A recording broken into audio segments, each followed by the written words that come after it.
Hello everyone, welcome to my channel your cinema snapshots. आज हम recap करेंगे Korean thriller drama squid game के season 1 का last episode की। एपिसोड की शुरुआत होती है उस आखिरी खेल से जिसका नाम है स्क्विड गेम। बचपन का वो खेल जो अब मौत का अखाड़ा बन चुका है। गीहुन टॉस जीतकर अटैक करने का फैसला करता है। दोनों के बीच एक बेहद खूंखार और दर्दनाक लड़ाई शुरू हो जाती है। ये सिर्फ पैसों की नहीं बल्कि अपने जिंदा बचने की जंग है। गीहुन जीत की लाइन के बेहद करीब होता है। सांगू ज़मीन पर पड़ा होता है, हार मान चुका होता है क्योंकि उसे बहुत ज़्यादा चोट आई होती है। गीहुन चाहे तो लाइन पार करके 45.6 बिलियन वॉन जीत सकता है, लेकिन वो रुक जाता है। वो कहता है कि उसे ये गेम नहीं खेलना। वो नहीं देख सकता अपने दोस्त को इस तरह से हारते हुए। वो गेम के तीसरे नियम का इस्तेमाल करता है जिसमें लिखा होता है कि अगर मेजॉरिटी खेल रोकना चाहे तो खेल बंद हो सकता है। वो सांगू से हाथ मिलाकर घर वापस चलने को कहता है। सांगू की आंखों में आंसू हैं। वो पूरे तरह से हार मान चुका है। वो गीहुन से माफ़ी मांगता है और अचानक एक चाकू अपनी गर्दन में घोंप लेता है। वो तड़पते हुए कहता है, मेरी माँ का ख्याल रखना। गीहुन ये देख के चीख पड़ता है। असल में सांगू जानता है कि बाहर कर्जदार उसका जीना हराम कर देंगे। वो अपनी माँ को इस जिल्लत से बचाना चाहता है। वो गीहुन से अपनी माँ की जिम्मेदारी लेने को कहता है और खुद की जान ले लेता है। गीहुन स्क्विड गेम का विनर घोषित हो जाता है, लेकिन एक ऐसी लाश के साथ वो विनर बनता है जिसको जिंदगी भर वो भूल नहीं पाएगा। फ्रंटमैन गीहुन को कार में वापस छोड़ते हुए कहता है कि तुम हमारे लिए सिर्फ एक रेस के घोड़े थे। इसे एक बुरा सपना समझकर भूल जाओ। उसे एक एटीएम कार्ड दिया जाता है और एक सुनसान रोड पर छोड़ दिया जाता है। गीहुन जब एटीएम में अपना कार्ड डालता है तो स्क्रीन पर देखता है कि उसके अकाउंट में 45.6 बिलियन वॉन आ चुके हैं, लेकिन इस पैसे की कीमत उसके दोस्तों की मौत थी। पैसा तो आ गया, लेकिन जिसके लिए वो ये खेल खेलने गया था वो माँ अब इस दुनिया में नहीं रही। गीहुन पूरी तरह से टूट जाता है। 1 साल बाद भी गीहुन एक जिंदा लाश की तरह जी रहा होता है। उसने उस खून से सने पैसे को हाथ तक नहीं लगाया। वो बैंक जाता है जहाँ बैंक मैनेजर उसे वीआईपी ट्रीटमेंट देता है क्योंकि गीहुन के अकाउंट में अभी भी वो 45.6 बिलियन वॉन मौजूद है। मगर गीहुन सिर्फ थोड़े से पैसे उधार मांगता है और वहाँ से चला जाता है। एक दिन गीहुन को एक गुलाब के फूल के साथ स्क्विड गेम का वही पुराना कार्ड मिलता है जिस पर लिखा होता है एक मीटिंग की डेट और एक एड्रेस, और साथ में लिखा होता है तुम्हारा गानबू। गीहुन वहाँ पहुँचता है और अब इस सीरीज़ का सबसे बड़ा ट्विस्ट आता है।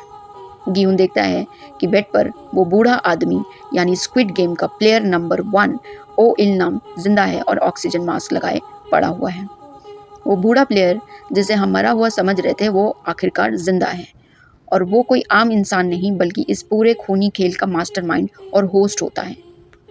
बूढ़ा इल्लम बताता है कि जब किसी के पास बहुत ज़्यादा पैसा होता है तो उसकी ज़िंदगी बोरिंग हो जाती है, इसलिए उसने और उसके अमीर दोस्तों ने मज़े के लिए ये खेल बनाया। वो खिड़की से बाहर एक मरते हुए बेघर शराबी को दिखाते हुए गीहुन से आखिरी शर्त लगाता है। वो कहता है, क्या आधी रात से पहले कोई इस ठिठुरते हुए गरीब आदमी की मदद करेगा? बूढ़ा कहता है कि लोग लालची होते हैं, कोई किसी की मदद नहीं करता। लेकिन ठीक 12 बजने से पहले पुलिस उस शराबी आदमी की मदद करने आ जाती है और इंसानियत की जीत होती है। लेकिन उसी पल बूढ़ा इल्लम हमेशा के लिए अपनी आंखें मूंद लेता है, यानी कि अब उसकी मृत्यु हो चुकी है। इस घटना के बाद गीहुन का नज़रिया एकदम से बदल जाता है। वो अपने बालों को लाल रंग से रंगवा लेता है। वो सेबुक के छोटे भाई को अनाथालय से निकालता है और उसे सांगबू की माँ को सौंप देता है। साथ ही वो पैसों से भरा एक बड़ा सा सूटकेस उन लोगों के पास छोड़ देता है। गीहुन अपनी बेटी से मिलने अमेरिका जाने के लिए एयरपोर्ट के सबवे स्टेशन पर खड़ा होता है। अचानक वो देखता है कि सूट वाला सेल्समैन किसी और लाचार आदमी के साथ दागजी खेल रहा होता है। ये वो आदमी होता है जिसने गीहुन को भी स्क्विड गेम जैसे गेम में फंसाया होता है। गीहुन भाग कर वहाँ जाता है, लेकिन सेल्समैन तब तक वहाँ से 9-2-11 हो लेता है। गीहुन उस नए आदमी से कार्ड छीन लेता है। गीहुन को समझ आ जाता है कि स्क्विड गेम अभी भी बंद नहीं हुआ। गीहुन फ्लाइट में बैठने ही वाला होता है कि वो उस कार्ड के नंबर पे कॉल करता है। दूसरी तरफ से फ्रंटमैन की आवाज़ आती है और वो बोलता है कि फ़्लाइट में बैठो और इसी में तुम्हारी भलाई है। गीहुन फ़ोन काटता है, मुड़ता है और सीधे कैमरे की तरफ गुस्से में देखते हुए वापस कदम बढ़ाता है। गीहुन फ़ोन पर चेतावनी देता है कि मैं कोई रेस का घोड़ा नहीं हूँ, एक इंसान हूँ। मैं ये जानना चाहता हूँ कि तुम लोग ये सब कैसे कर सकते हो, और मैं तुम्हें कभी माफ़ नहीं करूँगा। वो अपनी फ़्लाइट छोड़ देता है। अब उसका मकसद अपनी बेटी से मिलना नहीं बल्कि इस स्क्विड गेम को हमेशा के लिए ख़त्म करना है, और इसी में ये सीज़न ख़त्म हो जाता है। तो फ्रेंड्स, सीज़न 1 काफ़ी ज़्यादा इंटरेस्टिंग और सस्पेंसफुल था। हर एक एक्टर ने अपने अपने किरदार के अकॉर्डिंग एक्टिंग करी है। अगर आप ये सीज़न देखते हैं तो आप काफ़ी इंटरेस्टिंग डिटेल्स भी देख पाएंगे जो कि रिकैप या रिव्यू वीडियोज़ में कवर नहीं हो पाती। इस शो का मेन प्लॉट ही बहुत हद तक किसी सीक्रेट सोसाइटी या कल्ट जैसा है। इसमें यह भी दिखाया गया है कि जब जान बचाने और पैसे कमाने की बात होती है तो कोई भी व्यक्ति जानवर से भी बुरा बन सकता है।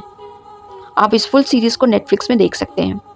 सीज़न 1 आया था 2020 में, इसके बाद सीज़न 2 और 3 भी आ चुके हैं। अगर आपको ये रिकैप वीडियो पसंद आता है तो इसे लाइक करें और शेयर करें और मेरे चैनल को सब्सक्राइब भी करें। Thank you, bye.